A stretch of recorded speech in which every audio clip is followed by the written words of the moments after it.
inuu qofku deeqsi noqdo waxay ka dhigtaa dadka kuwa faraxsan sida ay sheegtay cilmi baadhis cusub. Inay deeqsi noqotaana waxay maskaxda ku abuurtay isbeddel farxadeed. farxadda deeqsinimada laga helo kuma xidhna oo keliya inaad wax weyn bixiso, balse hadaad wax yar oo aan badnayn bixiso waxaad helaysaa farxad. Sida daraasadani daaha ka fayday. daraasadan oo ay ka qayb galeen 50 qof oo mutadawiciin ah oo u dhashay dalka Switzerland ayaa la siiyey qofkiiba $25 inuu isticmaalo toddobaadkiiba muddo 4 toddobaad ah. kalabarh ka mid ah kooxda 50 qof ah ka kooban ayaa loo sheegay inay lacagta ku qarash gareeyeen naftooda saa cunto oo kale qoraal koobanna ka sameeyeen sida ay lacagta u qarash gareeyeen, halka barhka kale loo sheegay inay lacagta bixiyaan oo dad kale ku qarash gareeyaan, iyadoo loo sheegay inay qoraanna lacagta si ay u adeegsadeen. tusaale ahaan, haddii ay saaxiib ama lamaane casho geeyaan si awgeed daraasadani wax lagu ogaaday in kooxdii lacagta bixisay ka farxad badnaayeen kooxdii iyagu isticmaalay lacagta. Dr. Zoyonki Park oo ka socda jaamacadda Lubbock ee waddanka Jarmalka ayaa sheegay in deeqsinimada iyo farxadda horumariyaan shakhsiyaadka qofka una horseedaan guul iyo in dadku dhayalsadaan xidhiidhka u dhexeeya deeqsinimada iyo farxadda.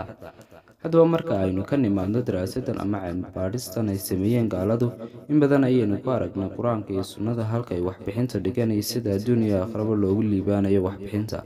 Allah subxaanahu watacaala in badan ayuu qur-aanka kaga hadlay inaynu waxbixinno oo aynu sii horumarsano. nebiguna calayhi salaatu wasalaam wuxuu sheegay inaana sadaqadu ama waxbixinta xoolaha nusqaamin.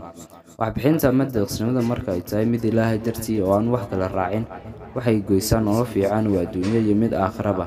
mar kale nebigu calayhi salaatu wasalaam waxa uu sheegay in dadkeena xanuunsanaya aanu sadaqo ku daaweyno. sidoo kale waxa uu nebigu calayhi salaatu wasalaam yidhi jeex timir oo aad bixisaa waxay maalintaas qiyaame kaa daboolaysaa naarta oo idil. subxaan allah, hadda waa jeex timir ah. haddaba maxaa inoo diiday inaynu bixinno sadaqada? bixi sadaqada haba yaraatee waxay farxad gelisaa qalbiga, waxayna kaxaysaa murugada, waxayna kordhisaa risqiga iyo xoolaha. ugu dambeyn intaynan ku eegi doonaa muuqaalkeena maanta. hadduu muuqaalkan ku xiiso geliyaa naga ilaawinida muuqaalka like noo saarto, dad channelka cusub tahayna subscribe noo saar min fadli. inta muuqaalka mid lamadaad ku wada kulmi doono fi amaanillah. wasalaamu calaykum waraxmatullaahi tacaala wabarakaatu.